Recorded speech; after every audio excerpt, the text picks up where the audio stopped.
Hi guys, in front of me is iPhone and let me show you how to set Krishna wallpaper on this device. So first of all you need to download the picture that you wish to apply. So just open your browser and then use Unsplash or any other stock with free pictures. In search area enter Krishna, look for it, then choose the picture that you want to apply. You'll have several pictures, actually lots of them. Actually, I already downloaded one, so let's open photos. This is the picture that I would like to use. Click on share icon. And now select use as wallpaper.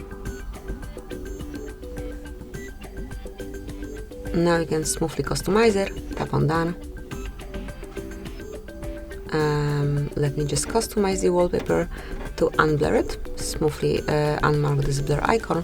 Click on done, and that's it. From now on, this wallpaper is on both home screen and also lock screen of your iPhone. So that's it. This is how you can activate Krishna Wallpaper, how you can add it. Thank you for watching. Please subscribe our channel and leave the thumbs up.